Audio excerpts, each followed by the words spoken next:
Hello everyone. I'm going to do another video sermon video, however you want to term it.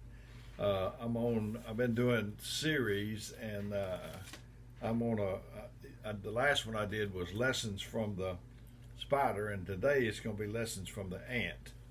I'm going to be in Proverbs 30:24 through I think it's 28. And it says, "There be four things which are little upon the earth, but they are exceeding wise. The answer are people not strong, yet they prepare their meat in the summer. The conies are but a feeble folk, yet they make their houses in the rocks. The locusts have no king, yet they go forth, all of them by bands. The spider takes hold with her hands and is in kings' palaces." And that's what we did last time, was about the spider. So today we're going to study the ant, if we can, if God will help us. What can the ant teach me? You might be saying. Well, you'd be surprised. They're tough. I used to work at pest control. They're about as tough a thing as you can come up against. They are very tough, and I've relayed the story before. I did all the Madison County and Madison City schools. And I had this one school, and this man did work on the side at a farm after, they get out of school 3 o'clock, 3:30, whatever. So he'd go down there so many times a week and work. And he was down there working, and I had him a torch, and he went to the back through the gate, and there was a big old ant mound, huge. And he took his torch and he lit it ablaze. He stood there and watched it burn, and he said, "I got them." Well, that's the thing about the ants. You may think you've got them, but they are tough. They've endured a lot of things, and so a few days later, he came back down there to do some more work, and he thought about the ant mound, and he looked over there, and there it was. It was burnt to a crisp, and he said, "Man, I got them." And he looked over there, and the ones that survived the fire just made a heap out of the bodies of the ones that didn't survive the fire. They went right down the way there, and they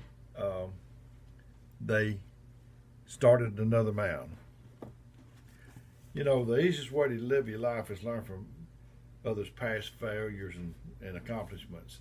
I've learned from my mistakes, but I prefer learning from other people's mistakes.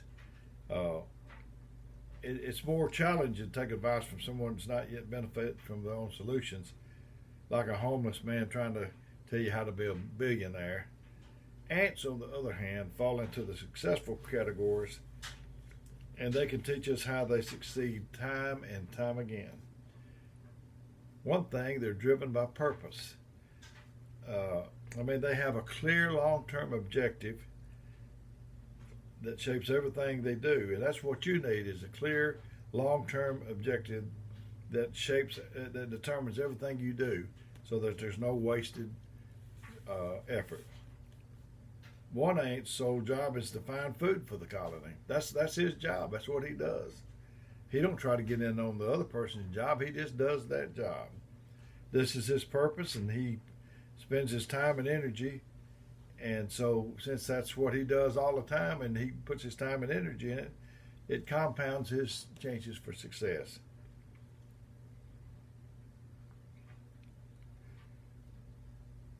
We need to minimize our engagement with activities that draw you away from your main purpose. We need to focus on that we are supposed to be doing. And we've got a lot of distractions today. It said, "Let the words of your mouth and the meditations of our heart be acceptable unto thee," something like that. And we don't have time to meditate, but we should, because Jesus had a garden spot. He liked to get off to himself. Ants work as a team. Now there you go, brothers and sisters. Ants are team workers and work together in order to achieve something great. In the same way, in order for you to achieve something great, You must align yourself with others who can help propel you to another level. I learned about a word called synergy when I was in school, and the best I remember, uh, it means that as a team, uh, the parts together can do more than the individual parts on their own. Uh,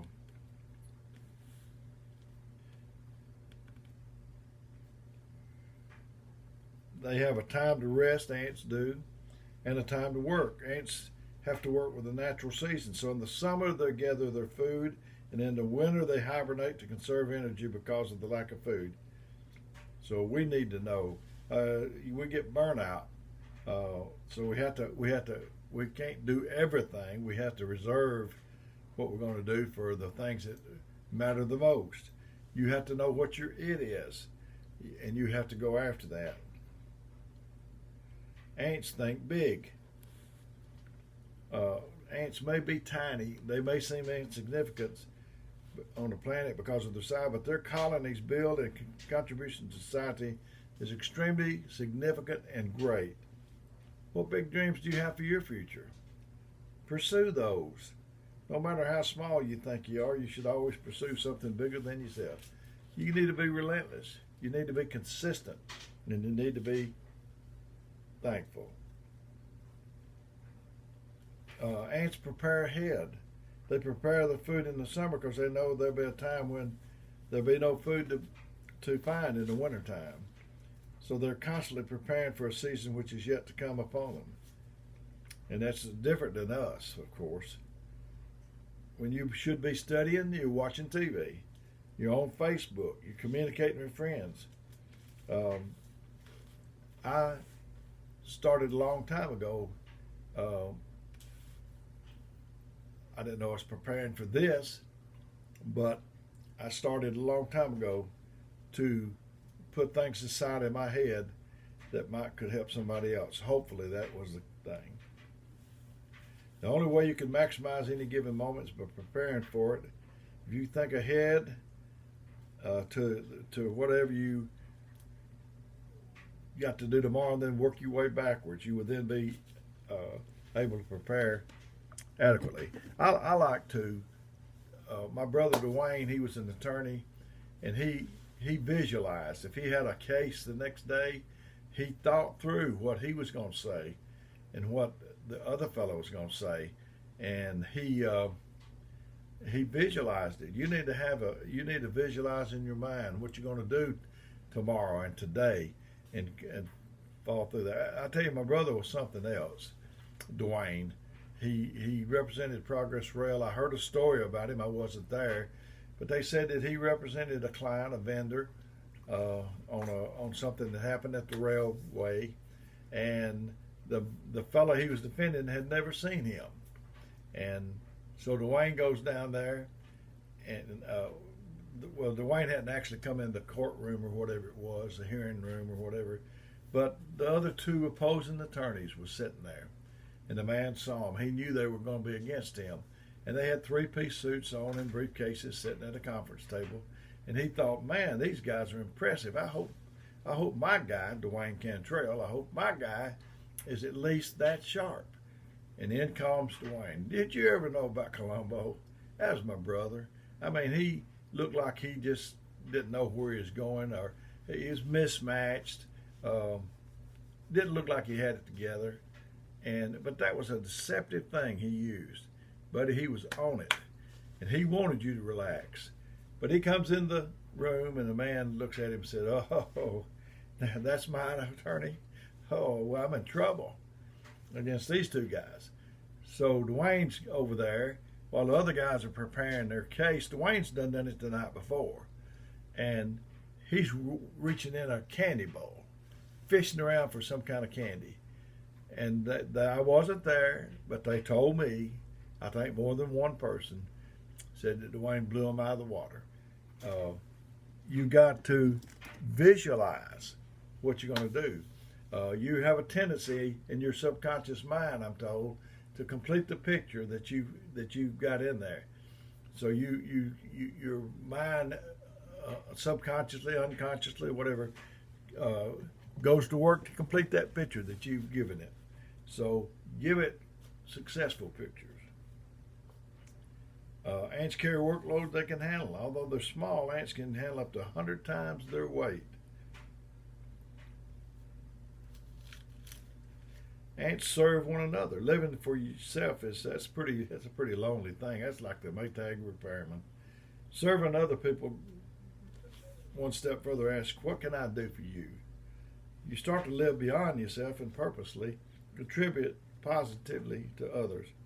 When few ants in a colony infected by a fungal disease, they spread the disease through the colony, licking it off one another, and each ant receives as much of the disease as the individual immune system can fight off effectively.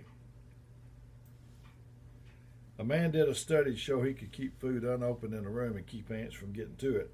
In the center of a large room, he placed a huge tub filled with water. He placed a bar stool in the middle of the tub, and on the bar stool he put a plate of chocolate candy. Around the tub he painted a wide band of slow-drying glue. He sealed the room tight. 6 days later he checked the room. The ants were all over the candy. How did they manage this? The first obstacle was the glue. Hundreds of ants sacrificed their bodies to become a bridge for the others. The water was the second obstacle. The ants carried up a little bit of grass and wood and put them together with their spit to form a bridge to swing across the leg of the bar stool. Another kind of ant took an easier route. They just simply climbed up the wall to the ceiling above the stool and dropped down on the chocolate. Another example of persistence is the soldier of marching ants of Malaysia. They march across the jungle, devouring what is in their path. If they come to a river they want to cross, some break away from the group, and a few go upstream, and a few go downstream till they find the exact spot to cross. They go back to the colony and somehow communicate which way to go. The spot they choose is a sharp bend in the river where the water happens to be flowing diagonally. The ants interlock with each other to become balls around the size of coconuts, then roll down the bank into the river and let the current carry them across. On the other side, they untangle and continue their march. And it's been discovered that certain kinds of ant have a passion for the sweet glandular substance given off by the caterpillar of a large butterfly. They become so addicted to it that they even seek out the supplier and carry him to their nest with delight. But they unwittingly bring home the enemy in disguise, for the caterpillar gorges himself exclusively on ant larvae. Usually such a threat to the colony will be repelled with great vigor, but the adults enjoy the tasty secretions of the guests so much that they're oblivious to the fact that their young are being devoured in the process. Is that what we're doing, brothers and sisters? Are we bringing the enemy home? Are we bringing the enemy to church with us? And I talked about the spider, and I'm talking about the ant. And both of them, if you tear down an ant mound, if you tear down a spider web, they start building back immediately. So COVID's tearing up a lot. Coronavirus is tearing up a lot. But we need to get right back in there and start building again. It's easy to tear down, hard to build up. We need to work together. I remember in school, I don't know why I thought about this, but I've mentioned it before. I remember when I was growing up, we didn't have the games that they got now. I'm not saying poor, pitiful me. My daddy told me about what he had, and it was less than what I had by far. But we played kick the can and Red Rover, and hide and seek. But Red Rover, we'd stand in a line. There'd be another line of others over there opposing us, and you would say, Red Rover, send so-and-so right over. And you tried to pick the weakest one, the weakest link or whatever, and they'd come over. And we didn't hold hands like this. You know, you formed a band like that, and we was up close to each other. There is a spirit that is trying to get between the children of God. I'm telling you it is. You believe me or not? I know you believe me. And it's trying to get in between us. And we need to get close as we can. And that's where our strength lies, is in our unity. I've been a little longer today than I usually do, but I felt like telling you this. I love you. I've been given my number. It's 256-508-4410.